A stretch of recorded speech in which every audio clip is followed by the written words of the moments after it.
হযরত ওমর বিন খাত্তাব রাদিয়াল্লাহু তাআলা আনহু উবাই রাদিয়াল্লাহু আনহুকে প্রশ্ন করলেন, ইয়া উবাই, এই উবাই, তাকওয়া কাকে বলা হয় তুমি আমাকে বলো।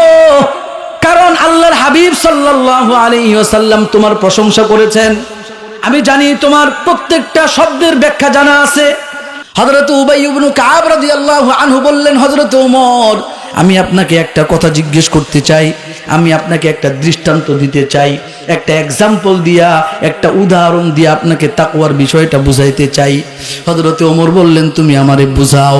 হযরত উবাই রাদিয়াল্লাহু আনহু বললেন, হাল সিরতা ফি তরিকিন যাতি শাওকিন, আপনি কি এমন রাস্তা দিয়ে কোনোদিন হাঁটছেন যেই রাস্তার চতুর্দিকে কাটা আর কাটা, ডানেও কাটা বামেও কাটা উপরেও কাটা, কণ্টকা কীর্ণ কাটা যুক্ত রাস্তা, এমন রাস্তা দিয়ে কি আপনি কোনোদিন চলছেন? হযরত ওমর রাদিয়াল্লাহু আনহু বললেন, নাম। হযরত উবাই ইবনে কাব রাদিয়াল্লাহু আনহু বললেন, ফামা সনাতা, আপনি যখন এমন কাটা যুক্ত রাস্তা দিয়ে চলতেন তখন আপনি চলার সময়ে কেমন সতর্কতা অবলম্বন করেছেন? হযরত ওমর রাদিয়াল্লাহু আনহু বললেন, আমি সাবধানে সাবধানে পা বাড়াতাম যাতে করে পা আমার কাটার উপর না পড়ে যায়। আমি আমার জামার কাপড়গুলোকে গুটায় রাখতাম যাতে করে কাটার আঁচড় আমার জামার মধ্যে না লাগে। আমি আমার মাথাটাকে নিচু করে দিয়ে হাঁটতাম, কারণ আমি জানি আমার চোখের মধ্যে কাটার আঁচড় লেগে যেতে পারে। প্রত্যেকটা পদে পদে সাবধানে সতর্কতার সাথে আমি পথ চলতাম। এইভাবে শুরু থেকে নিয়ে শেষ পর্যন্ত আমি আমার পথগুলো অতিক্রম করে চলেছি। এমন কণ্টকাকীর্ণ কাঁটাযুক্ত রাস্তা থাকলে আমি এইভাবেই পার হইতাম। হযরত উবাই ইবনে কাব রাদিয়াল্লাহু আনহু বললেন, হযরত ওমর, আপনি জানতে চেয়েছেন তাকওয়া কাকে বলে? ফাদাকাত তাকওয়া, এটা কি তাকওয়া বলা হয়? আপনার জন্মের পর থেকে নিয়ে মৃত্যুর আগ পর্যন্ত আপনি যখন দেখবেন কোথাও গুনাহ আছে, গুনাহ থেকে আপনি দূরে সরে যাবেন, গুনার কোনো ছোঁয়া আপনার কাছে লাগবে না। আপনি দেখবেন আপনার সামনে ফিতনা, নারীর ফিতনা, টাকার ফিতনা, ক্ষমতার ফিতনা, দলের ফিতনা, নেতার ফিতনা আছে না নাই? আল্লাহ রাব্বুল আলামিন বিভিন্ন ফিতনাকে কোরআনে কারীমের মধ্যে বলে দিয়েছেন। বিভিন্ন কোন যে কাজটা করলে আল্লাহ খুশি হবেন, কোন কাজটা করলে আল্লাহ বেজার হবেন, সেইটা আমার আল্লাহ বলে দিয়েছেন। যেটা আল্লাহ বেজার হন, যেই কাজ করলে, যেই কথা বললে আমার আল্লাহ বেজার হন, ওইটাই হলো গুনাহ। আর ওই গুনাহ থেকে বেঁচে থাকার নামই হলো তাকওয়া। এই জন্য ভাই আমার, বাবা আমার, বন্ধু, আল্লাহ পাক দুনিয়াতে যাকে যেইভাবে রাখছেন, আল্লাহ তাআলা আমাদের কল্যাণ চান কি চান না? এই ভাই, দুনিয়াটা সব কিছু পাবার জায়গা না। আল্লাহ তাআলা আমাদের জন্য আখিরাতে ব্যবস্থা করবেন, কারণ মুমিনের দুনিয়াতে হারাবার কিছু নাই। আল্লাহ তাআলা বান্দাকে পরীক্ষা করবার জন্য আল্লাহ তাআলা বলেন, বান্দা তুমি আমার সাথে সাক্ষাৎ করবা, আমাকে তুমি দেখবা, যদি কষ্ট ছাড়াই দেখে ফেলো তাহলে কিন্তু আমাকে দেখার কদর, মর্যাদা, দাম তোমার থাকবে না। এমনি এমনি যদি পায়া যাও, মাংনা মাংনা যদি জান্নাত পায়া যাও, না না, এই জান্নাতের কদর থাকবে না রে বান্দা। এই বান্দা, ওই জান্নাতের মধ্যে যাবি, দুনিয়ার মধ্যে তুই কষ্ট করবি, এই চোখ দিয়ে তুই হারাম দেখস নাই, এই চোখ দিয়ে তুই মোবাইলের মধ্যে গুনাহ করস নাই, এই বান্দা তুই কান দিয়া আমার হারাম কথা শুনস নাই, আমি আল্লাহ তাআলা নারাজ হয়ে যায় এমন কোনো কথা তুমি শুনো নাই। বান্দা, আমি আল্লাহর জন্য তুমি তাকওয়া অবলম্বন করছো, আমি আল্লাহ তাআলা আমি আল্লাহর কাছে তোমাকে সম্মানিত করে দিব এবং এমন জান্নাত তোমাকে দান করব বান্দা, মালা আইনুন রাআত ওয়ালা উযুনুন সামিআত ওয়ালা খাতারা আলা কলবি বাশার। আমার আল্লাহ বলেন, বান্দারে, আমি আল্লাহর জন্য তুমি তোমার চোখ বাঁচাইছো, আমি আল্লাহর জন্য তুমি তোমার কান বাঁচাইছো, আমি আল্লাহর জন্য তুমি দিল দিয়ে কোনোদিন খারাপ কল্পনা করো নাই। একজন নারী বোরকাওয়ালি মহিলা যখন রাস্তা দিয়ে হাঁটছে, তুমি খারাপ কল্পনা করো নাই, তোমার দিলটাকে তুমি খারাপ কল্পনা থেকে বাঁচাইছো। আমি আল্লাহ তাআলা ঘোষণা করলাম জান্নাতের মধ্যে এমন নাজ ও নেয়ামত দান করব, ও বান্দা, তোমার চোখ কোনোদিন দেখে নাই, তোমার কান কোনোদিন শুনে নাই, এমনকি তোমার দিল ও দিমাগ এগুলো নিয়ে কোনোদিন চিন্তা ফিকিরও করতে পারে নাই। এই যুবক, তোমার রাত্রটা মোবাইলের মধ্যে কাটে, রাতের পর রাত, দিনের পর দিন, সকাল বিকাল মোবাইল ছাড়া আমার কিছুই চলে না। বলে, মোবাইলের মধ্যে এমন কিছু জিনিস আমি দেখি, ওই জিনিসগুলো দেখার অনুমতি আল্লাহর পক্ষ থেকে নাই। কথা বলেন ঠিক কিনা? বলে, আমি আল্লাহকে মালিক মনে করলাম, কিন্তু আমার চোখ আমি আমার মন মতো ব্যবহার করলাম, আমি আমার হাত আমার মন মতো ব্যবহার করলাম, আমি আমার কান আল্লাহ পাক পছন্দ করেন না। বান্দা, তুই কান দিয়ে গান শুনতে পারবি না, কিন্তু যুবক যখন কাজ কাম করে, কর্মক্ষেত্রে যখন যায়, কানের মধ্যে হেডফোন লাগিয়ে গান বাজনা না শুনলে তার কাজের মধ্যে গতি আসে না। কথা বলেন ঠিক কিনা?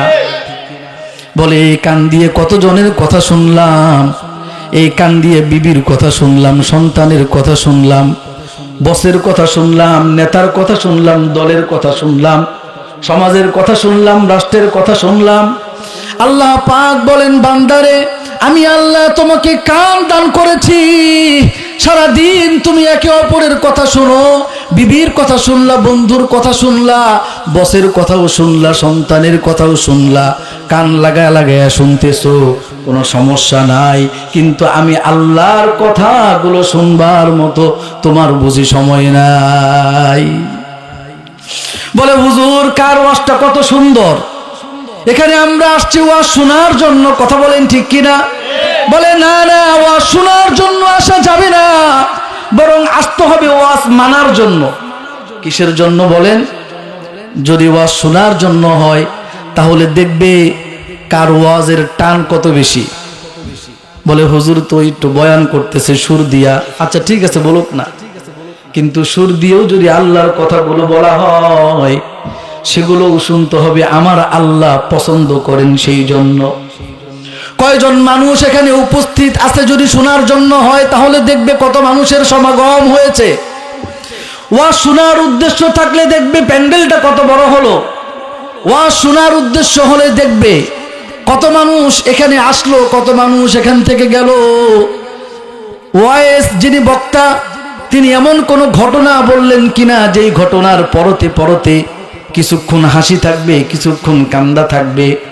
যদি ওয়াজ শোনার উদ্দেশ্য হয়, ওয়াজে আসার উদ্দেশ্য হয় একমাত্র শোনা, তখন এই লক্ষ্যগুলো তার সামনে থাকবে। আর যদি বলা হয় না না ওয়াজ শোনার জন্য শুধু যাব না, বরং যেখানে যাব সেখানে ওয়াজটা শুনবো এবং মানবো, আমি ওয়াজ শুনবো মানবার জন্য। কথা বলেন ঠিক কিনা? এই ভাই আমার, বাবা আমার, বন্ধু, সাহাবায়ে কেরাম এত ওয়াজ শুনেন নাই। এক সাহাবী একজন মাত্র একটা আয়াত তিনি শুনেছেন, কোরআন কারীমের একটা আয়াত তার জীবন বদলায় দিছে। আল্লাহর রাসূল সাল্লাল্লাহু আলাইহি ওয়াসাল্লামের একটা হাদিস তার জীবন পরিবর্তন করে দিয়েছে। এখন হাজারো ওয়াজ শুনলাম, হাজারো হাদিস একের পর এক শুনলাম, বক্তা বয়ান করলেন, একটা হাদিসও আমার জীবন পরিবর্তন করে নাই। আল্লাহ পাক বলেন, যারা ঈমানদার, ইন্নামা কানা কাউলাল মুমিনিনা ইযা দুউ ইলাল্লাহি ওয়া রাসূলিহি, আল্লাহ রাব্বুল আলামিন বলেন যারা মুমিন এদেরকে যখন আল্লাহর কথাগুলো শোনানো হয় তখন তারা বলে আইয়াকুলু সামি'না ওয়া আতা'না, আমরা আল্লাহর কথাগুলো শুনলাম, সাথে সাথে মেনে নিলাম। আমার ভাই, আমার বাবা, আমার বন্ধু, এই হাতের মালিককে জোরে বলেন, এই জবানের মালিককে? আল্লাহ রাব্বুল আলামিন বলে, বান্দা হাতের মালিক যদি আমি হই, একটা বাড়ির মালিক, বাড়ির মালিকের অনুমতি ছাড়া যেমন বাড়ি ব্যবহার করা যায় না, আমি আল্লাহ তোমার হাতের মালিক, সুতরাং এই হাত দিয়ে হারাম কোনো মহিলার গায়ে ধরতে পারবা না। আমি আল্লাহ যদি তোমার জবানের মালিক হই, তাহলে এই জবান দিয়ে যুবক তুমি কোনোদিন তোমার গার্লফ্রেন্ডের সাথে কথা বলতে পারবা না। আমি এই জবানের মালিক যদি হই, তাহলে পাশের বাড়ির ভাবির সাথে, আল্লাহু আকবার, আল্লাহ রাব্বুল আলামিন বলেন তুমি যে ভাবি ডাকছো ওই মহিলার সাথে কথাবার্তা বলা তোমার জন্য হারাম, কারণ এই মুখ আমি আল্লাহর অনুমতি ছাড়া তুমি ব্যবহার করতে পারবা না। ঠিক কিনা বলেন? আজকের যুবক ওয়াজ শুনতেছে, আমার ভাই, আমার বাবা, আমার বন্ধু নামাজ পড়ে, হাজী সাহেব, গাজী সাহেব, কিন্তু তার ছেলেটা আরেকটা মেয়ের হাত ধরে হাঁটে, তার খবর নাই। ঠিক কিনা বলেন? বলে মসজিদের সভাপতি, কিন্তু তার মেয়েটা আরেকটা ছেলের হাত ধরে হাঁটতেছে, তার খবর নাই। এই লোকটা বুঝে না, এই লোকটা আল্লাহকে মালিক বলে স্বীকার করেছে। এই লোকটা স্বীকার করছে আমার মালিক যেমন আমার রব, আমার মালিক যেমন আমার আল্লাহ, ঠিক আমার সন্তানের মালিকও কে? জোরে বলেন। বলে আমার সন্তানের মালিক যেমন আমার আল্লাহ, আমার বিবিরও মালিক হচ্ছেন আমার আল্লাহ। সুতরাং আমার সন্তান কোন মেয়ের হাত ধরতে পারবে আর কোন মেয়ের হাত ধরতে পারবে না, এইটা আমার আল্লাহ সিদ্ধান্ত জানায় দিছেন কি দেন নাই? আল্লাহ পাক বলবেন তুমি তোমার বিবির হাত ধরতে পারবা, কিন্তু বিবাহ ছাড়া অন্য কোনো মেয়ের হাত ধরতে পারবা। সাহেব, আপনার মেয়েটা যে আরেকজন ছেলের হাত ধরে হাঁটতেছে আপনার খবর নাই। এই মুসলমান ভাইরা, বাবাজিরা, আপনার কাছে কষ্ট লাগতে পারে, কিন্তু আমরা মুখ দিয়ে বলি একটা, করি আরেকটা। কথা বলেন ঠিক কিনা? বলে আল্লাহ আপনি আমার হাতের মালিক, আপনি আমার চোখের মালিক, আপনি আমার মুখের মালিক, আপনি আমার সন্তান সম্পদ এবং বিবির মালিক। মুখে মুখে বলি, কিন্তু যা কাজ আমরা ঘুম থেকে উঠলাম আরেকবার ঘুমানো যাওয়ার আগ পর্যন্ত যতগুলো কাজ করি সবগুলো কাজ মালিকের অনুমতির বাইরে করা হয়। তাহলে মুখে মুখে বললাম আমি আল্লাহকে মালিক মনে করি, এইটা কেমন এমন হয়ে গেল? বলল বিবি তোমারে আমি মোহাব্বত করি, তোমারে আমি ভালোবাসি, তোমাকে ছাড়া আমি বাঁচতে চাই না, তোমাকে ছাড়া আমি বাঁচতে পারবো না। বিবিরে খুব সুন্দর করে বলে, কিন্তু বিবি যখন বলে আমার চাহিদাগুলো পূরণ করো, আমার খাবার দাবারের ব্যবস্থা করো, আমার ঘরের ব্যবস্থা করো, তখন আর ঘরের ব্যবস্থা করে না, খাবার দাবারের ব্যবস্থা করে না, বরং পরকীয়া মহিলারে নিয়ে রেস্টুরেন্টে যায় খাবার জন্য। পরকীয়া মহিলার সবগুলো প্রয়োজন পূরণ করে, ঘুরতে গেলেও পরকীয়া মহিলার হাত ধরে যায়। বিবিরে শুধু মুখে মুখে বলে আমি তোমারে ভালোবাসি, তোমাকে মোহাব্বত করি, তোমাকে ছাড়া চলতে পারবো না। কথা বলেন এমন মানুষ আমাদের সমাজে আছে না নাই? আমার আল্লাহ বলে বান্দারে, ও বান্দা তুই মুখে মুখে দাবি করলি তোর মুখের মালিক আমি আল্লাহ, তুই মুখে মুখে দাবি করলি তোর কানের মালিক আমি আল্লাহ, তুমি মুখে মুখে দাবি করেছো তোমার হাত পা চোখ কান নাক দিল দেমাগের মালিক আমি আল্লাহ, কিন্তু তুমি যা কাজ করো একটা কাজও আমি আল্লাহর অনুমতি নিয়ে তুমি করো না। এই ভাই একটু খেয়াল করেন, অনেক মানুষ দরকার নেই তো। ওয়াজটা কেমন হইল হুজুর? সবাই তো একই ওয়াজ করে, একই তো ওয়াজ করবে। বলে সব হুজুর এক রকমের ওয়াজ করে, মাগরিবের পর থেকে নিয়ে এই পর্যন্ত সব হুজুরের বিষয়বস্তু এক। কি সমস্যা? সূরাতুল ফাতিহা আমরা নামাজের মধ্যে 5 ওয়াক্ত নামাজে পড়ি কি পড়ি না? বলে সূরাতুল ফাতিহা তো একটাই সূরা। কেউ যদি বলে ধুর প্রত্যেক দিন সূরাতুল ফাতিহা প্রত্যেক নামাজের প্রত্যেক রাকাতে পড়ার দরকার নাই, বরং এতদিন ফজরের নামাজটা সূরাতুল ফাতিহা দিয়া শুরু করছি, আজকে জোহরের নামাজটা আমি অন্য কোন সূরা দিয়া শুরু করব। বলেন সূরা ফাতিহা বাদ দিয়া অন্য কোন সূরা দিয়া যদি নামাজ শুরু করা হয় তাহলে এই লোকের নামাজ থাকবে না যাবে? তাহলে সূরাতুল ফাতিহা একবার বারবার বলতেছে একটাই সূরা। আল্লাহ রাব্বুল আলামিনের কথা অনেক কথা আছে, বলে সব হুজুর কথা একটাই বলে, সব হুজুরের বিষয়বস্তু এক, অবশ্যই তো এক হবে। তাহলে আমাদের করণীয় কি? বলে ওলামায়ে কেরাম আমাদেরকে যেই নসিহতগুলো করতেছেন আমি তো বারবার শুনতেছি, কিন্তু শোনার পরেও তো আমার জীবনে পরিবর্তন নাই। ঠিক কিনা বলে?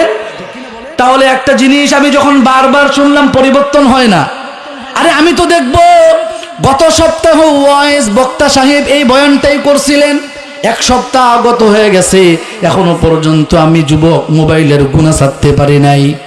হুজুর তো গত সপ্তাহেও পরকীয়ার ব্যাপারে আলোচনা করলেন, পরকীয়ার ভয়ঙ্কর দিকগুলো আলোচনা করলেন, 1 সপ্তাহ পার হবার পরেও আমি পরকীয়ার সম্পর্ক ছাড়তে পারি নাই। হুজুর তো আমাকে গানের ব্যাপারে সাবধান করেছিলেন, 1 মাস গত হয়ে গেছে, এখনো পর্যন্ত আমি গান বাজনা বাদ দিতে পারি নাই। হুজুর তো আমাকে বলেছিলেন সন্তানদেরকে সহশিক্ষায় না পাঠানোর জন্য, একটা ছেলে আর একটা মেয়ে যখন বালেগ হয়ে যায়, বালেগা হয়ে যায়, তখন একে অপরের সাথে দেখা সাক্ষাৎ কথাবার্তা বলা হারাম। আমার সন্তানটারে আমি স্কুলে পাঠাই, আমার মেয়েটা বালেগা, আমার ছেলেটাও বালেগ, প্রাপ্তবয়স্ক হয়ে গেছে, স্কুলের মধ্যে সহশিক্ষা গ্রহণ করতেছে, এটা হারাম। বারবার শোনার পরেও তো পরিবর্তন হয় না। আমার তো দরকার ছিল আফসোস করার, হায় হায় রে, একই কথা বারবার ওলামায়ে কেরাম বলতেছেন, খতিব সাহেব বলেন, ইমাম সাহেব বলেন, এরপরেও তো আমার জীবনের মধ্যে কোনো পরিবর্তন নাই। তাহলে মানুষ যদি ওয়াজটাকে মানার জন্য শুনতো তার জীবন পরিবর্তন হইতো। সাহাবায়ে কেরাম মানার জন্য ওয়াজ শুনছেন, শুধুমাত্র শোনার জন্য ওয়াজ শুনেন নাই। কথা বলেন ঠিক কিনা? আমার ভাই, আমার বাবা, আমার বন্ধু, এই দুনিয়াতে আল্লাহ রাব্বুল আলামিন আমাদেরকে পাঠাইছেন কিসের জন্য? বলেন তো কিসের জন্য আল্লাহ আমাদেরকে পাঠাইছেন? বলে এই যে ভাই বললেন আল্লাহর গোলামি করবার জন্য। আল্লাহর গোলামি মানে কি? আল্লাহর গোলামি মানে জীবনের প্রত্যেকটা ক্ষেত্রে, প্রত্যেকটা কাজের ক্ষেত্রে, প্রত্যেকটা কথা বলার আগে আমি সিদ্ধান্ত নিব এমন কোনো কাজ আমি করব না যে কাজটা আমার আল্লাহ পছন্দ করেন না, এমন কোনো কথা আমি বলবো না যে কথাটা আমার আল্লাহ পছন্দ করেন না, এমন কোনো কাজ আমি ছাড়বো না যেই কাজটা আমার আল্লাহ পছন্দ করেন, এমন কথা আমি বলেই যাব যেই কথা আমার রব পছন্দ করেন। কথা বলেন ঠিক কিনা? এইটার নাম হলো ঈমান। বান্দা জীবনের সব ক্ষেত্রে আল্লাহ রাব্বুল আলামিনকে নিয়ে চলার সিদ্ধান্ত গ্রহণ করবে, এইটার নাম হলো ঈমান। বান্দা সিদ্ধান্ত নিবে আমি আমার বিবিটাকে ওইভাবেই পরিচালিত করব যেইভাবে পরিচালিত করা আল্লাহর বিধান, আমি আমার সন্তানটাকে ওইভাবেই লালন পালন করব যেইভাবে লালন পালন করা আমার বিধান, আমার আল্লাহর বিধান। হ্যাঁ যুবক, যুবক চিন্তা করবে আমি আমার যৌবনকালটাকে ওইভাবেই পরিচালিত করব, আমি আমার যৌবনকালটাকে নষ্ট করব না, আমি আমার যৌবনকালটাকে হাত দ্বারা নষ্ট করব না। আমার আল্লাহ আমাকে যৌবনকাল দান করেছেন। আল্লাহর হাবিব সাল্লাল্লাহু আলাইহি ওয়াসাল্লাম বলেন কিয়ামতের ময়দানে আরশের নিচে 7 শ্রেণীর মানুষ আশ্রয় পাবে, তার মধ্যে একটা শ্রেণী হলো ওই যুবক যে তার যৌবনকালে আল্লাহ রাব্বুল আলামিনের ইবাদতের মধ্যে কাটায়া দিছে। বলে যুবক যদি তার যৌবনকাল চলে যায়, তখন যদি বলা হয় যুবক তুমি তোমার যৌবনকালটাকে হেফাজত করো, যৌবনকাল তো চলেই গেছে, এখন কি হেফাজত করতে পারবে? আমার বাবাজি যারা আছেন দাড়ি পেকে গেছে, এই বাবাজিরা আপনাদেরকে যদি বলা হয় আপনারা আপনাদের যৌবনকাল হেফাজত করেন, আপনারা আপনাদের যৌবনকালে বেশি বেশি ইবাদত করেন, বলেন আপনারা কি যৌবনকালে আর ফিরে যেতে পারবেন? তাহলে যার যৌবনকাল আছে সেই নাইটার কদর করবে। যেই লোকটার কাছে স্বর্ণের টুকরা আছে, বলা হলো তোমার কাছে থাকা স্বর্ণের টুকরার তুমি কদর করো, তাহলে এই লোকটা কদর করার সুযোগ পাবে। আর যার কাছে স্বর্ণের টুকরা নাই, তার যদি স্বর্ণের টুকরা কদর করার কথা বলা হয়, এই লোকটা বলবে আমার কাছে তো স্বর্ণই নাই, কদর করবো কেমনে? ঠিক কিনা বলেন? তাহলে যেই লোকটা এখন যুবক, যেই ছেলেটা এখন যুবকের মধ্যে, যুবক তার যৌবনকালের মধ্যে আছে, এই যুবক তার যৌবনকাল হেফাজত করবে, এই যৌবনকাল তার হাত দ্বারা নষ্ট করবে না, এই যৌবনকালের মধ্যে কোনো মেয়েদের সাথে বিবাহ বহির্ভূত কোনো সম্পর্ক রাখবে না, মোবাইলের মধ্যে তার রাত কাটাবে না, বরং সে ভয় করবে আল্লাহ রাব্বুল আলামিনকে। আমাকে আল্লাহ এই দুনিয়ার জমিনে পাঠাইছেন আল্লাহকে নিয়ে চলার জন্য। কথা বলেন ঠিক কিনা? আমি আপনাদের সামনে সূরাতুল হুজুরাতের 13 নম্বর আয়াত তিলাওয়াত করেছি। আল্লাহ তাআলা যদি তৌফিক দান করেন এই আয়াতের আলোকে কিছু আলোচনা করে আমরা ইনশাআল্লাহ আজকে আলোচনা সমাপ্ত করব। ওমা তৌফিকি ইল্লা বিল্লাহ। আল্লাহ তাআলা আমাদেরকে আলোচনাগুলো শুনে আমল করবার তৌফিক দান করুন, বলি আমিন। কয়জন আছে কয়জন নাই এগুলোর দিকে আমরা তাকাবো না, কয়জন উঠলো কয়জন বসলো এগুলোর দিকে আমরা তাকাবো না। আমরা খেয়াল করব যে মুখ থেকে কথা বের হচ্ছে এটা কার কথা? জোরে বলেন। আল্লাহর কথা। বলে আল্লাহর কথাটাকে আমি কান লাগায়া শুনবো। সন্তান তার মায়ের কাছে আপনার ব্যাপারে সুসংবাদ জানায়, সন্তান তার বাবার ব্যাপারে মায়ের কাছে বলে মা বাবা আমারে খুব আদর করে, বাবা আমাকে বড্ড মোহাব্বত করে, বাবা আমার জন্য নাস্তা নিয়ে এসেছে, চিপস নিয়ে আসছে, বাবাকে বলার সাথে সাথে আমাকে ঘুরতে নিয়ে যায়। আপনার সন্তান যখন আপনার স্ত্রীর কাছে আপনার সুসংবাদ শোনায়, আপনার প্রশংসা বলে, আপনার গুণকীর্তন গায়, তখন আপনি কানটা লাগাইয়া দিয়া শুনেন কি শুনেন না? আপনার মনের মধ্যে বড় আশা, এই সন্তান এত তাড়াতাড়ি তুই শেষ করলি কেন, আরো কিছু কস না, আরো কিছু কস না। ঠিক কিনা বলেন? ও ভাই আমার, বাবা আমার বন্ধু, এইভাবে মায়ের কথা যদি সন্তান তার বাবার কাছে বলে, মা দেওয়ালের ওই পাশ থেকে কানটা খাড়া কইরা দেয়। সন্তান বলল বাবা তুমি যখন অফিসে গেছো, যাবার পরে মা আমারে নাস্তা বানায় দিছে, ও বাবা মা আমারে অনেক আদর করে, মা আমারে গোসল করায় দেয়, মা আমারে মারে না বড় মোহাব্বত করে। যতক্ষণ পর্যন্ত মায়ের প্রশংসা করে বাবার কাছে, ওই সন্তানের প্রশংসাগুলো সন্তানের মুখ থেকে মা শুনতে চায়। কথা বলেন ঠিক কিনা? আমার আল্লাহ বলে বান্দারে, ও বান্দা গভীর রজনী, শীতকালের মধ্যে 11:30 বেজে গেছে, এরপর এরপরেও তোমরা আমার নিয়ে আলোচনা করো। ও বান্দা, এখানে কোনো কিছু পাবার তোমার আশা নাই। আমি আল্লাহ তোমারে জবান দিছি, এই জবান দিয়ে একজন কথা বলতেছে, আমি আল্লাহ তোমারে কান দিছি, এই কান দিয়া তুমি বন্ধু বান্ধবের কথা শুনছো, বিবির কথা শুনছো, বাবা মায়ের কথা শুনছো, বসের কথা শুনলা, ফ্রেন্ডের কথা শুনছো। এখন তোমার সামনে আমার কথা যখন আলোচনা হয়েছে, তুমি কানটা খাড়া করে দিয়া শুনছো। ও বান্দা, তোমরা মনে করো না তোমরা এখানে 10 জন থাকলে 10 জন, 5 জন থাকলে 5 জন, 3 জন থাকলে 3 জন, বরং না না, তোমাদের সাথে আমি আল্লাহ তোমাদের কথাগুলো শুনি। আল্লাহু আকবার। আল্লাহ রাব্বুল আলামিন বলেন, মা ইয়াকুনু মিন নাজওয়া সালাসাতিন ইল্লা হুয়া রাবিউহুম ওয়ালা খামসাতিন ইল্লা হুয়া সাদিসুহুম ওয়ালা আদনা মিন যালিকা ওয়ালা আকসারা ইল্লা হুয়া মাআহুম আইনামা কানু সুম্মা ইউনাব্বিউহুম বিমা আমিলু ইয়াউমাল কিয়ামাহ ইন্নাল্লাহা বিকুল্লি শাইইন আলীম।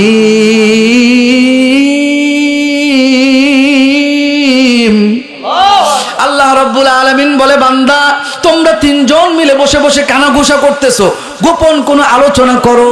তোমরা মনে করো না শুধুমাত্র তোমরা 3 জন, বরং আমি আল্লাহ তোমাদের সাথে 4th জন আসি। বলেন সুবহানাল্লাহ। মা ইয়াকুনু মিন নাজওয়া সালাসাতিন ইল্লা হুয়া রাবিউহুম ওয়ালা খামসাতিন ইল্লা হুয়া সাদিসুহুম। আমার আল্লাহ বলেন, 5 জন মিলে যখন তোমরা আলাপ আলোচনা করো, মনে করো না শুধুমাত্র তোমরা 5 জন আছো, বরং তোমাদের সাথে 6ষ্ঠ জন যিনি আছেন তিনি কে? জোরে বলেন। আমার আল্লাহ বলেন, বান্দারে এইভাবে তোমাদের সংখ্যা কম হোক আর বেশি হোক, ওয়ালা আদনা মিন যালিকা ওয়ালা আকসারা ইল্লা হুয়া মাআহুম। আল্লাহ পাক বলেন, তোমাদের সংখ্যা কম হোক আর বেশি হোক, আমি আল্লাহ তোমাদের সাথে আছি। বলে, আমি আল্লাহ তোমাদের সাথে থেকে কি করব? আল্লাহ পাক বলেন, সুম্মা ইউনাব্বিউহুম বিমা আমিলু ইয়াউমাল কিয়ামা। ও বান্দা, তোমরা যে কথাগুলো বলছো, তুমি যেমন আমার কথাগুলো খুব সুন্দর করে কান লাগায়া লাগায়া শুনছো, আদর দিয়া শুনছো, আমার আল্লাহ কান দিয়েছেন, আমার আল্লাহ মুখ দিয়েছেন। একজন মুখ দিয়ে আমার আল্লাহর কথাগুলো বলছে, আর আমার আল্লাহর দেয়া কান দিয়ে আমি আল্লাহর কথাগুলো শুনছি। ও বান্দা, তোমার মনের খবর আমার কাছে আছে না নাই? জোরে বলেন। আল্লাহ পাক বলেন, বান্দারে তোর মনের খবর আমার কাছে আছে। কথা বলেন ঠিক কিনা? আল্লাহ তাআলা বলেন, বান্দা কেমন আছে? সুম্মা ইউনাব্বিউহুম বিমা আমিলু ইয়াউমাল কিয়ামা। কিয়ামতের ময়দানে তোমরা যে আমলগুলো করছো, যে কথাগুলো বলছো, যে কাজগুলো করছো, যে মন মানসিকতা নিয়ে কাজ করছো, কথা বলছো, ও বান্দা এই সব কিছুর খবর কিয়ামতের ময়দানে আমি আল্লাহ তোমাদেরকে দিব। আমাদের কথা কে শুনতেছেন? জোরে বলেন। আল্লাহু আকবার, আল্লাহু আকবার। মনে করেন না আমার আল্লাহ আমাদের কথা শুনতেছেন? আমার আল্লাহ ফেরেশতাদেরকে বলতেছেন, দেখ দেখ আমার বান্দারা আমার কথা বলে। কিয়ামতের ময়দানে আল্লাহ বলবেন, বান্দারে একজন চেয়ারে বসে কথা বলছিল আর তোমরা সবাই মাটিতে বসে কথা শুনছো, তোমাদের গায়ে লাগে নাই? হুজুর কেন চেয়ারে বসবেন? আমরা কেন চেয়ার ছাড়া বসবো? তোমাদের গায়ে লাগে নাই। কারণ হলো কথাগুলো কার চলতেছে? জোরে বলেন। আমার আল্লাহ বলেন, বান্দা তোমার কোনো চাওয়া পাওয়া নাই, আমি আল্লাহর মহাব্বতে তুমি গেছো, এই বিষয়টার সুসংবাদ কিয়ামতের ময়দানে তোমাকে আমি আল্লাহ দিব। তাহলে আমাদের আলোচনা শুনতেছেন কে? আল্লাহ শুনতেছেন। যেহেতু আল্লাহ পছন্দ করেন এমন আলোচনাই আমরা করব, এমন আলোচনাই আমরা শুনবো, এবং আল্লাহকে আমরা সাক্ষী রাখছি, আল্লাহ আমাদের মুখ থেকে যেই কথাটা বের হবে, আমাদের কানে যেই কথাটা ঢুকবে, আমাদের দেহের থেকে বের হওয়ার সাথে সাথে আমাদের অন্তরের মধ্যে কানের দরজা দিয়ে অন্তরে কথাগুলো ঢোকার সাথে সাথে আপনি আমাদেরকে প্রত্যেকটা কথার উপর আমল করার তৌফিক দান করুন, বলি আমিন। আমার ভাই, আমার বাবা, আমার বন্ধু, খেয়াল করে শুনেন, আল্লাহ রাব্বুল আলামিনের কাছে কার দাম বেশি? বলে এই সমাজের মধ্যে কোন লোকটা দামি? বলে যে লোকটা অনেক প্রভাবশালী নেতা, ক্ষমতা আছে, তার দাম সমাজে আছে না নাই? যে লোকটার টাকা পয়সা আছে, বাড়ি গাড়ি আছে, তার দাম সমাজে আছে না নাই? আমার আল্লাহ বলেন, বান্দারি ইয়া আইয়ুহান নাস, হে মানুষ সকল, ইন্না খলাকনাকুম মিন যাকারিন ওয়া উনসা, আমি আল্লাহ তাআলা তোমাদেরকে 2 জন মানুষ থেকে বানাইছি। কয়জন মানুষ? একজন হলো মহিলা আর একজন পুরুষ। মিন যাকারিন ওয়া উনসা, একজন পুরুষ আর একজন মহিলা। পুরুষকে বলেন তো? আদম আলাইহিস সালাম, এবং মহিলা হচ্ছেন হাওয়া আলাইহিস সালাম। এই দুইজন মানুষ থেকে আমার আল্লাহ আমাদের সবাইকে বানাইছেন, বলেন সুবহানাল্লাহ। আল্লাহ তাআলা বলেন, বান্দা তোমাদের সৃষ্টি আমি আল্লাহ তাআলা দুইজন থেকে করছি, এই দুইজন হলেন তোমাদের সবার মূল। ওয়াজআলনাকুম শুউবান ওয়া কাবাইলা লিতাআরাফু, আমি আল্লাহ তাআলা তোমাদের মধ্যে বিভিন্ন ধরনের গোত্র দিয়া দিছি, তোমাদেরকে বিভিন্ন ধরনের সম্প্রদায় দিছি। আমি আল্লাহ তাআলা কাউকে হুজুর বংশের মধ্যে জন্মদান করলাম, মুন্সি বংশ, আবার কাউকে আমি আল্লাহ তাআলা চৌধুরী বংশের মধ্যে জন্ম দিলাম। আমি আল্লাহ তাআলা কাউকে ধনীর ঘরে দুলাল বানিয়ে দিলাম, আবার কাউকে আমি আল্লাহ তাআলা গরিবের ঘরে জন্ম দিয়েছি। আমি আল্লাহ তাআলা কাউকে লম্বা বানাইছি, কাউকে খাটো বানাইলাম। আমি আল্লাহ তাআলাই কাউকে কালো বানাইছি, কাউকে সুন্দর বানাইছি। আমি আল্লাহ তাআলাই, আল্লাহু আকবার, বিভিন্ন ডিজাইন দিয়া মানুষদেরকে বানাইছি। তোমরা কি জানো কিসের জন্য বানাইছি? আল্লাহ তাআলা বলেন লিতাআরাফু, তোমরা একে অপরের সাথে পরিচিত হবা, পরিচয় পাবার জন্য। তোমাদের সবার চেহারা যদি এক হয় তাহলে তোমরা একজন আরেকজনকে চিনবা না, কথা বলেন ঠিক কিনা? আপনি আপনার বিবি আপনার গলার কণ্ঠ মনে করে দরজা খুলে দিবে, আসলে আপনি না, এমন হবে কি হবে না? আমার আল্লাহ বলেন, বান্দারে ওয়াজআলনাকুম শুউবান ওয়া কাবাইলা লিতাআরাফু, আমি আল্লাহ তাআলা বিভিন্ন গোত্র দিয়া বানাইলাম, বিভিন্ন সম্প্রদায় দিয়া বানাইলাম। উদ্দেশ্য হলো তোমরা যেন একে অপরকে চিনতে পারো, বুঝতে পারো, পরিচয় লাভ করতে পারো। তাহলে একজন ধনী আরেকজন গরিব, একজন লম্বা আরেকজন খাটো, একজন সুন্দর আরেকজন কালো, এই ডিজাইনটা কে করছেন? আমার আল্লাহ বানাইছেন। এখানে মানুষের কোনো হাত আছে কিনা বলেন? এখানে মানুষের কোনো হাত আছে? একজন যদি চায়, দুনিয়ার সবাই চায় আমি ধনী হব, বিকজ কারণ হলো ধনী যারা হয় তাদের সমাজে দাম আছে। এই লোকটা মসজিদেরও সভাপতি হয়ে যায়, যদিও বছরে মাসে একটা বার আল্লাহর জন্য সেজদা করে না, এমনও সভাপতি আমাদের বাংলাদেশে আছে না নাই? তাহলে দাম মানুষের কাছে সম্পদ, দাম মানুষের কাছে ক্ষমতা। সে চৌধুরী বংশের মানুষ, এই জন্য তাকে মানুষ যখন রাস্তা দিয়ে হাঁটে সেলুট জানায়, সালাম দেয়।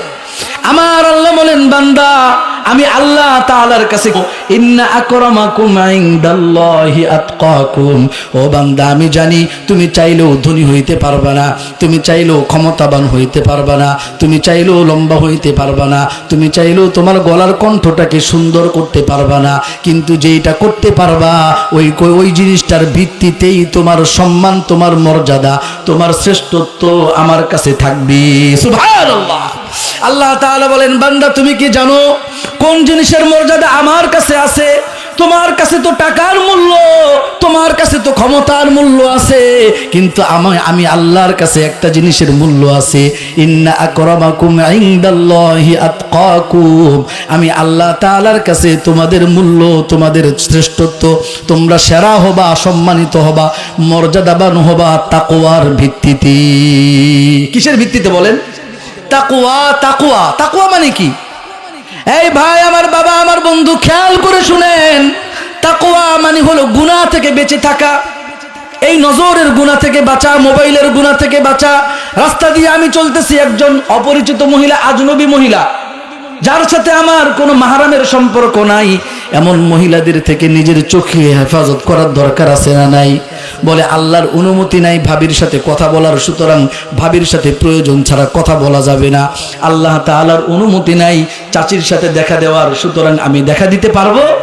এই মামির সাথে দেখা দেওয়ার কোনো সুযোগ নাই, আমার আল্লাহ নিষেধ করেছেন। জোরে বলেন কে?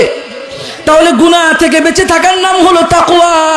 আমার আল্লাহ বলেন, বান্দারে তুমি যখন আমি আল্লাহর জন্য গুনাহ ত্যাগ করবা, তোমাকে যখন একটা অনুষ্ঠানে আহ্বান করা হবে, ডাকা হবে, দাওয়াত দেওয়া হবে, তুমি জানতে পারছো ওই অনুষ্ঠানটা হলো গায়ে হলুদের অনুষ্ঠান, ওই অনুষ্ঠানের মধ্যে আল্লাহ নারাজ হয়ে যায় এমন কিছু কার্যকলাপ হবে, ওখানে নর্তকীরা নাচবে, গান বাজনা বাজবে, তোমার আত্মীয় তোমাকে দাওয়াত দিয়েছে, কিন্তু আমি আল্লাহকে ভয় করে, যেহেতু গুনাহের জায়গা, তুমি সেখান থেকে দূরে সরে গেছো।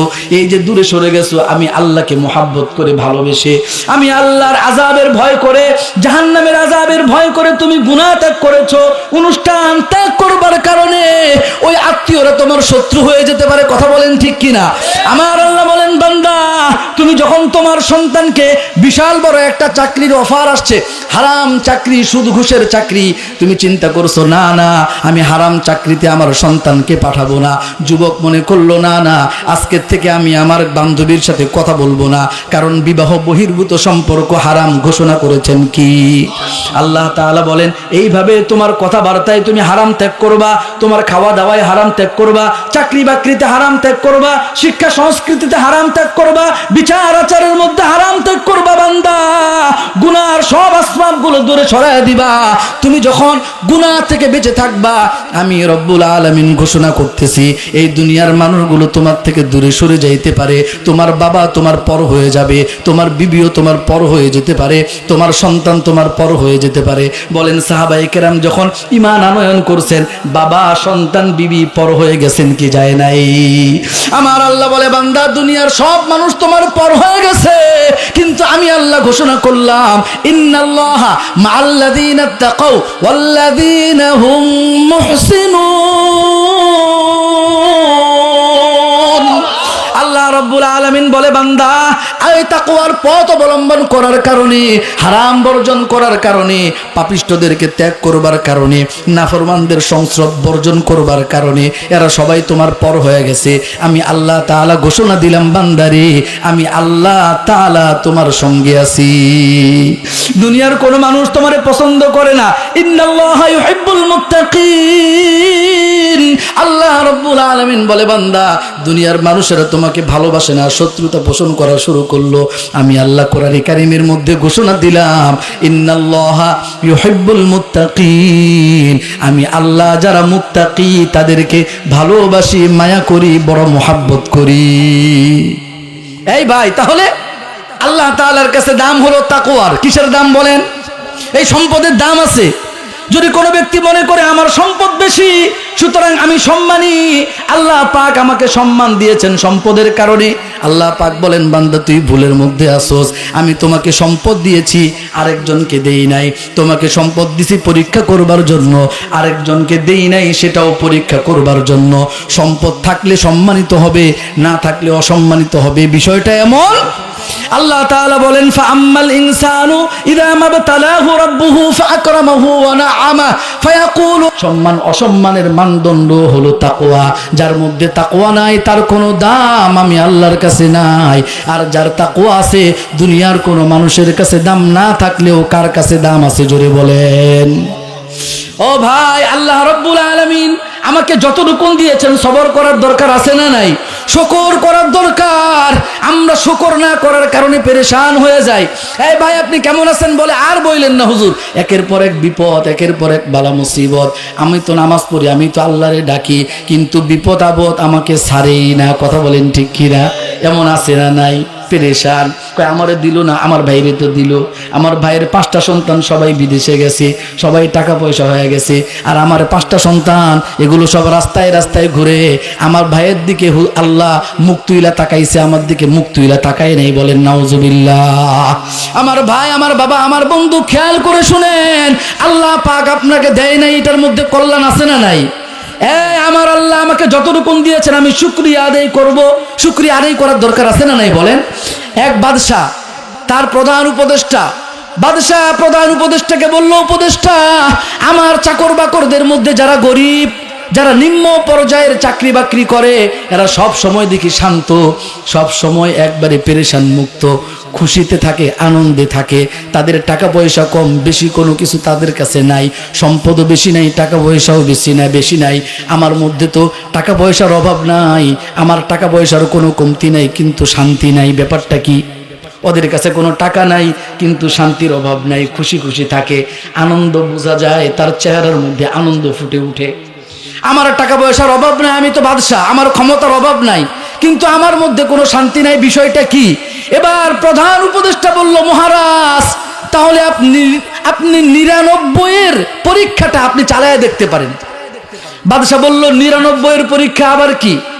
এবার প্রধান উপদেষ্টা বলল, বাদশাহ একটা থলি নিবেন, একটা ব্যাগ নিবেন, ওই থলের মধ্যে 99টা স্বর্ণ মুদ্রা রাখবেন, আর থলের উপর লিখে দিবেন 100টা স্বর্ণ মুদ্রা আছে এই থলির ভিতর। থলির ভিতরে আসলে আছে কয়টা? 99টা। লিখে দিছে 100টা, বলে এই থলিটা আপনার একজন নিম্ন পর্যায়ের যে কর্মচারী চাকর বাকর কোন একজনের ঘরের সামনে রেখে আসার ব্যবস্থা করবেন।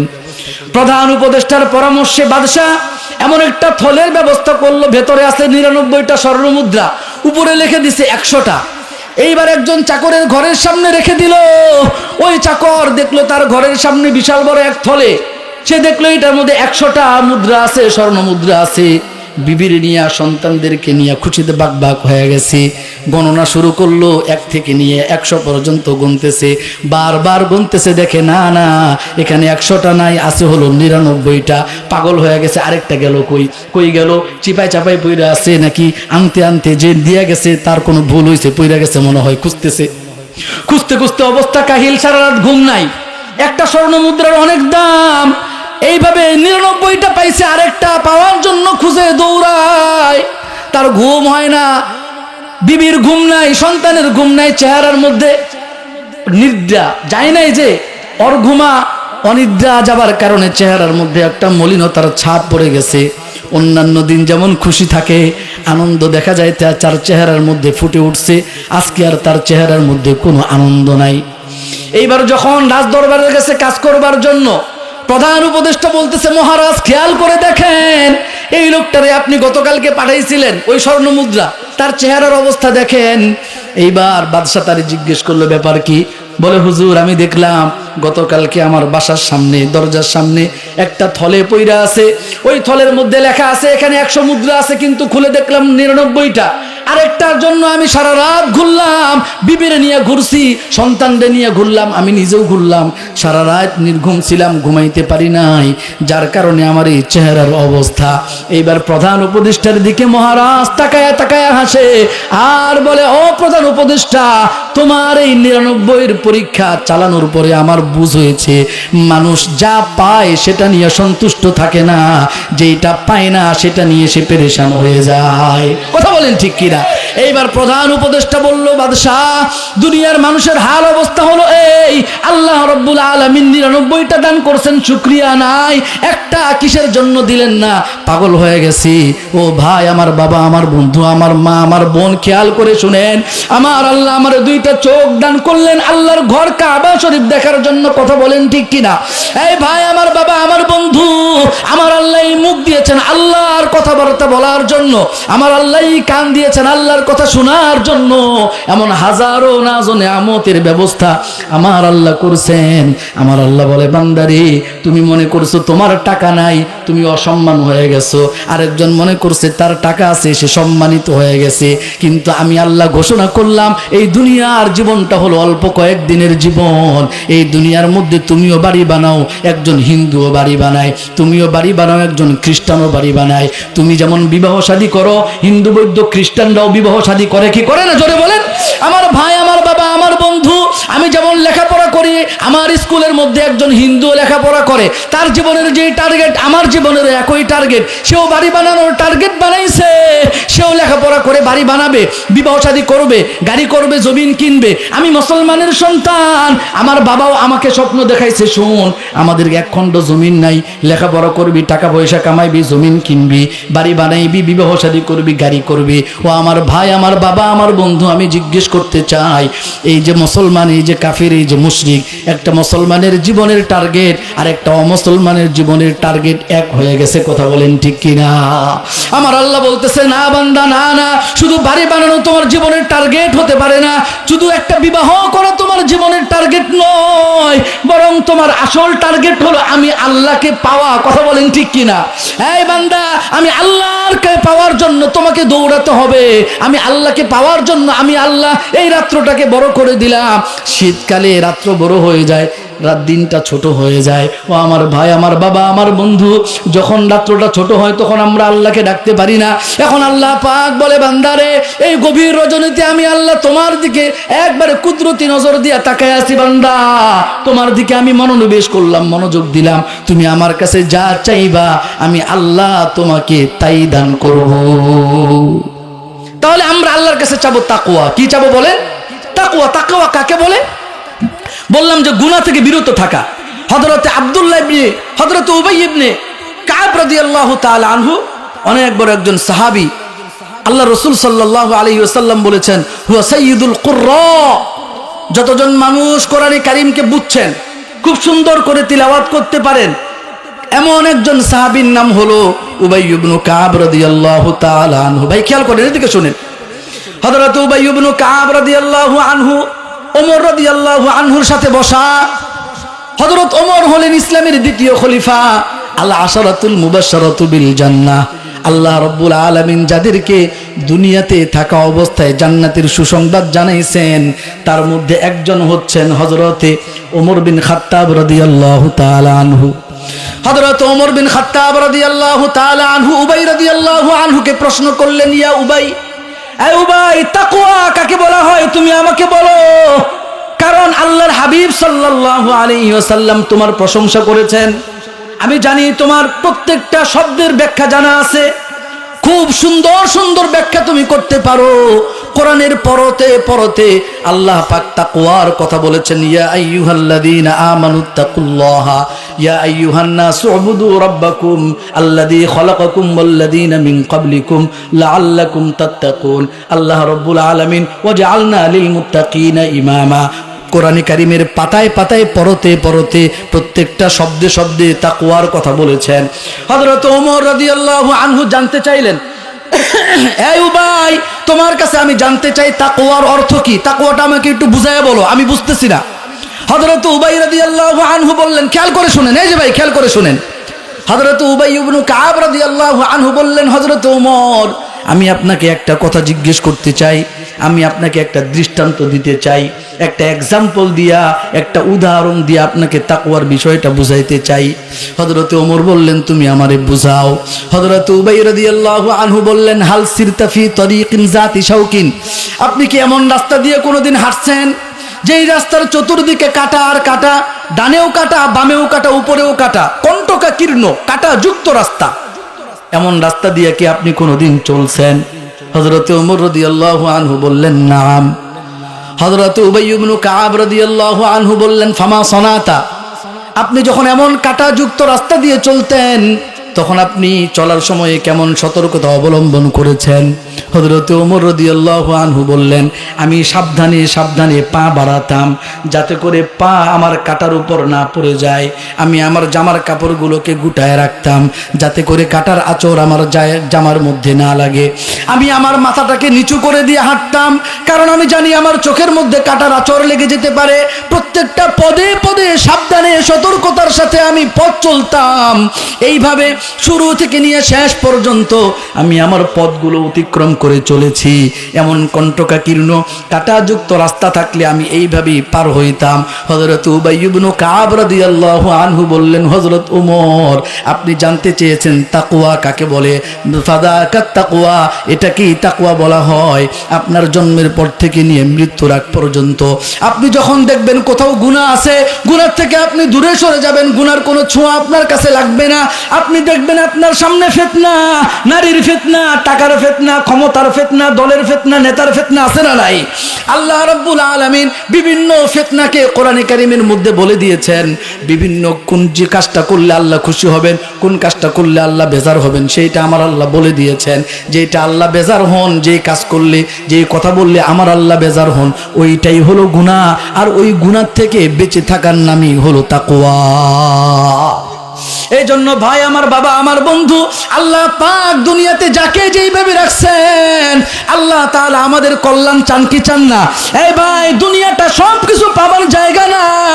আল্লাহ তাআলা আমাদের জন্য আখিরাতে ব্যবস্থা করবেন, কারণ মুমিনের দুনিয়াতে হারাবার কিছু নাই। আল্লাহ তাআলা বান্দাকে পরীক্ষা করবার জন্য আল্লাহ তাআলা বলেন, বান্দা তুমি আমার সাথে সাক্ষাৎ করবা, আমাকে তুমি দেখবা, যদি কষ্ট ছাড়াই দেখে ফেলো তাহলে কিন্তু আমাকে দেখার কদর মর্যাদা দাম তোমার থাকবে না। এমনি এমনি যদি পায়া যাও, মাংনা মাংনা যদি জান্নাত পায়া যাও, না না, এই জান্নাতের কদর থাকবে না রে বান্দা। এই বান্দা, ওই জান্নাতের মধ্যে যাবি, দুনিয়ার মধ্যে তুই কষ্ট করবি, এই চোখ দিয়ে তুই হারাম দেখস নাই, এই চোখ দিয়ে তুই মোবাইলের মধ্যে গুনাহ করস নাই, এই বান্দা তুই কান দিয়া আমার হারাম কথা শুনস নাই, আমি আল্লাহ তাআলা নারাজ হয়ে যাই এমন কোন কথা তুমি শুনো নাই। বান্দা আমি আল্লাহর জন্য তুমি তাকওয়া অবলম্বন করছো, আমি আল্লাহ তাআলা আমি আল্লাহর কাছে তোমাকে সম্মানিত করে দিব এবং এমন জান্নাত তোমাকে দান করব বান্দা, মালা আইনুন রাআত ওয়ালা উযুনুন সামিআত ওয়ালা খাতারা আলা কলবি বাশার। আমার আল্লাহ বলেন বান্দারে, আমি আল্লাহর জন্য তুমি তোমার চোখ বাঁচাইছো, আমি আল্লাহর জন্য তুমি তোমার কান বাঁচাইছো, আমি আল্লাহর জন্য তুমি দিল দিয়ে কোনোদিন খারাপ কল্পনা করো নাই। একজন নারী বোরকাওয়ালি মহিলা যখন রাস্তা দিয়ে হাঁটছে তুমি খারাপ কল্পনা করো নাই, তোমার দিলটাকে তুমি খারাপ কল্পনা থেকে বাঁচাইছো। আমি আল্লাহ তাআলা ঘোষণা করলাম জান্নাতের মধ্যে এমন নাজ ও নেয়ামত দান করব, ও বান্দা তোমার চোখ কোনোদিন দেখে নাই, তোমার কান কোনোদিন শুনে নাই, এমনকি তোমার দিল ও দিমাগ এগুলো নিয়ে কোনোদিন চিন্তা ফিকিরও করতে পারে নাই।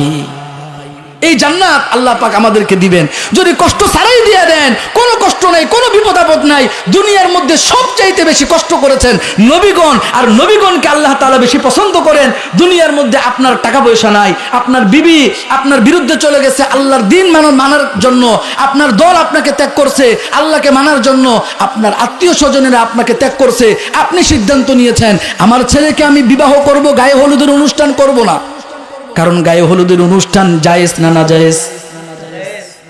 জোরে বলেন, গায়ে হলুদের অনুষ্ঠান জায়েজ না না জায়েজ? হাজারো আত্মীয় স্বজন সবাই গায়ে হলুদের অনুষ্ঠান করছে, এইবার বান্দা সিদ্ধান্ত নিল না না এই বিবাহ শাদী আল্লাহ তাআলার পক্ষ থেকে বিধান, আমি আমার ছেলের জন্য মেয়ের জন্য গায়ে হলুদের অনুষ্ঠানের আয়োজন করব না।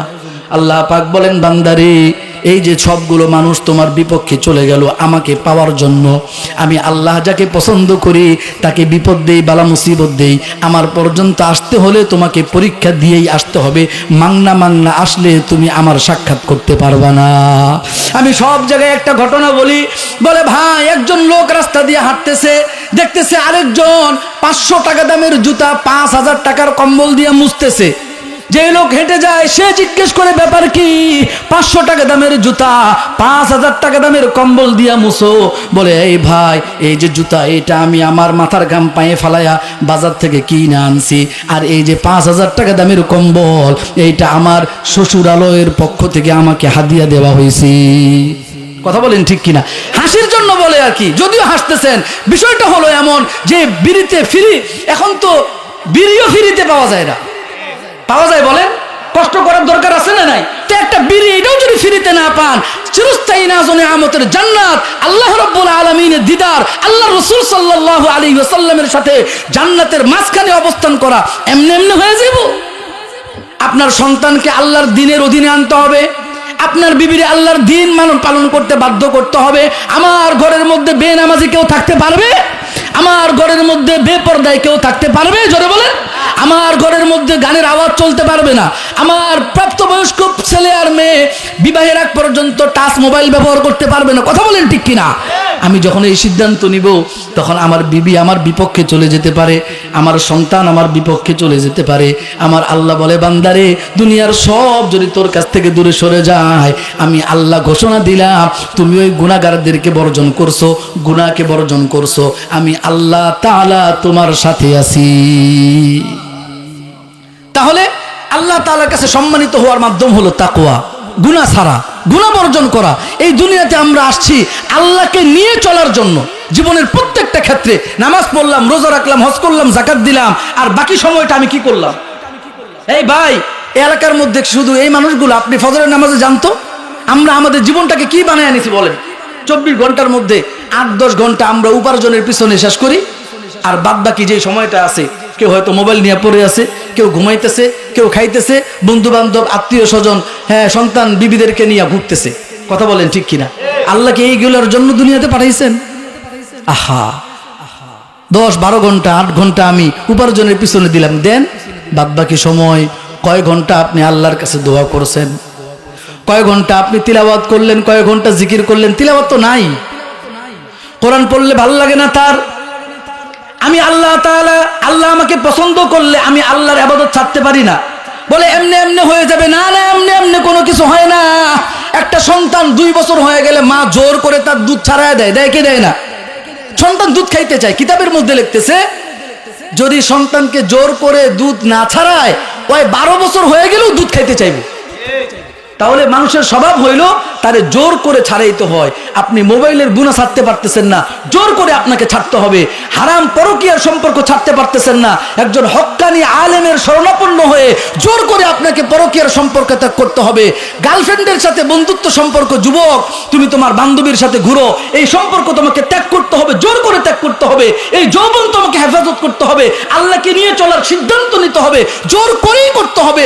মানুষ এমনি এমনি গুনাহ ছাড়বে না, এমনি এমনি ইবাদত ধরতে পারবে না। ইবাদত ধরার জন্য, গুনাহ ছাড়ার জন্য নিজেকে প্রস্তুত করতে হবে, নিজেকে আল্লাহ তাআলার সান্নিধ্যে পেশ করতে হবে।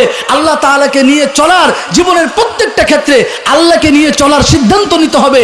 আল্লাহ রাব্বুল আলামিন বলেন, বান্দা এইভাবে যদি গুনাহ থেকে বাঁচতে পারো, নিজেকে যদি ঈমানদার সাব্যস্ত করতে পারো, আমি আল্লাহ তাআলা দুনিয়াতে তোমার জন্য কিছুই নাই, মরবা আমি আল্লাহ এই দুনিয়ার মতো 10 দুনিয়া সমপরিমাণ একটা জান্নাত তোমাকে দান করব। হে আল্লাহ, বলেন হে আল্লাহ, আপনি আমাদেরকে তাকওয়া দান করেন।